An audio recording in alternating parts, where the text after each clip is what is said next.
Embarking on the summit walk of Mount Coolum presents an unforgettable adventure for nature lovers visiting the Sunshine Coast.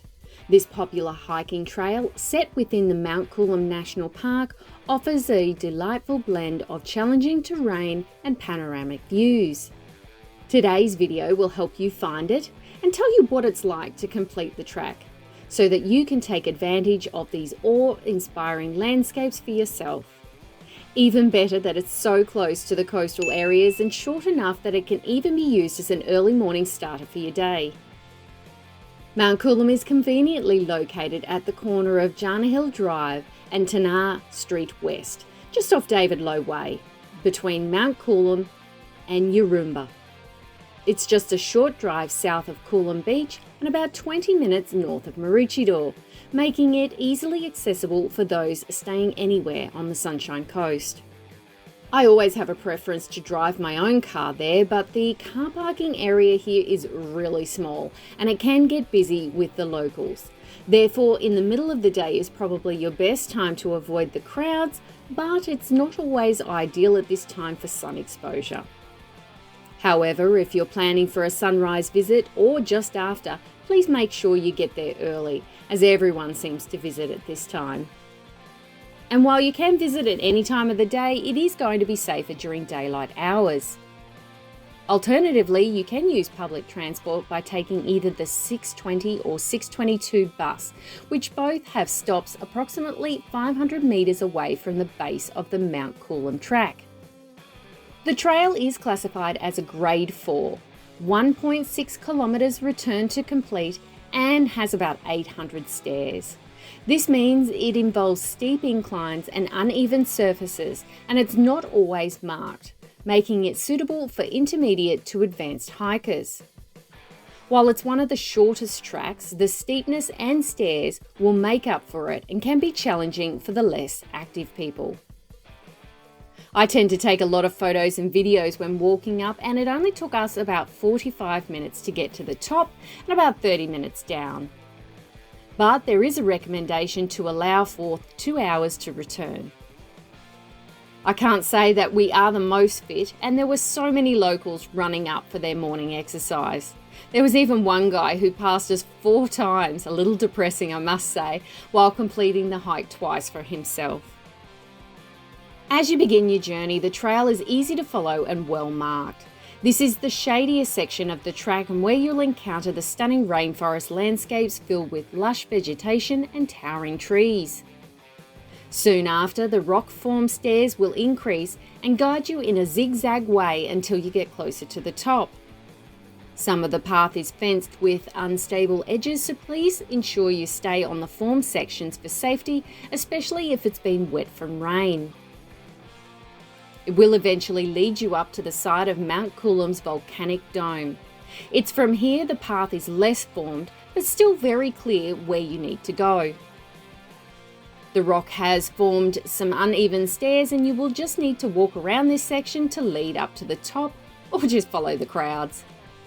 To be honest, some of the open air areas from here are still prime views of the beach and are just as good as the top. But you can't really say you've done it unless you've made it to the top, so we just pushed on. Mount Coolum rises about 208 metres above sea level, making it the second tallest mountain on the Sunshine Coast. It's a laccolith and was created approximately 26 million years ago, when magma bulged into a dome shape and cooled beneath the Earth's surface. Erosion has since exposed the rhyolite rock and what we can climb today. Its unique shape makes a popular landmark, with its striking silhouette visible from many areas along the coast.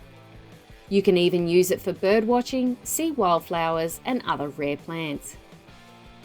With its unique volcanic dome structure, the climb captivates hikers of all experience levels, providing an invigorating workout.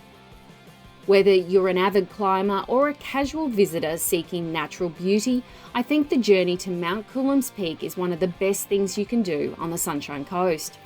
After walking around each section, you'll finally make it to the top. This is only a smallish area, and you'll see a few people around sitting there catching their breath. But I mostly used it to get snap happy with the camera and maybe wish I'd actually gotten there a little bit earlier for sunrise. At the summit of Mount Coolum, you'll find sweeping panoramic views of the Sunshine Coast. To the east, coastal views stretch from Double Island Point all the way to Caloundra, with Old Woman Island off the coast of Majimba, and Moreton Island on the horizon. On your right is the airport, and you can easily see the runway with the planes taking off.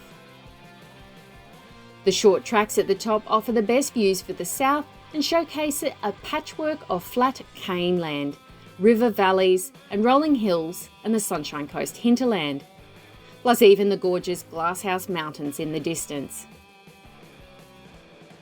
Truthfully, while the stairs on the way up are a heart starter, I definitely found it uncomfortable going back down. My neck started to hurt really quickly, actually from looking down at where I was walking. Plus, my knees were hurting about halfway down.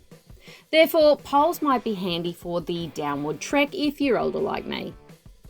The next 2 days, it was pretty clear that I hadn't done any hiking in a little while, as I was a bit sore, but after that, I was all keen to do it again. A short, steep height like Mount Coolum is brilliant for exercise, and I don't think it's that difficult, but it's certainly not a hike for everyone.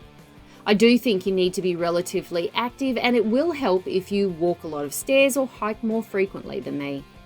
With that said, I know it was walking down the stairs that made me sore over the next couple of days, which is not something you can avoid unless you're hiking it every week.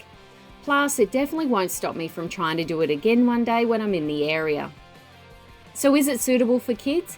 Well, yes, I think it's suitable for the active kids, but you will need to keep an eye on them so they don't get close to the edge. Firstly, bring drinking water and stay hydrated, especially in the summertime. Wear a hat and sunscreen as much of the track is exposed, or slip, slop, slap as the Aussies call it. Wear closed-in footwear with plenty of grip for the smooth rocks. I wouldn't recommend walking at night, but bring a good headlamp if you do. Check the weather forecast before starting your hike. Don't rush yourself and take breaks when needed. Respect nature and leave nothing but footprints behind. Don't forget your camera and grab your Instagram moment from the top. This is a Queensland National Park, so no dogs are allowed. Visit a bathroom before you park, as there's no facilities here. Insect repellent might be needed at dusk or dawn. Take a backpack with snacks if you want to spend some time at the top. So now that we've completed the Mount Coolum hike, please click here for my next video to check out lots more things to do on the Sunshine Coast. Thanks for watching, guys, and I will see you for the next one.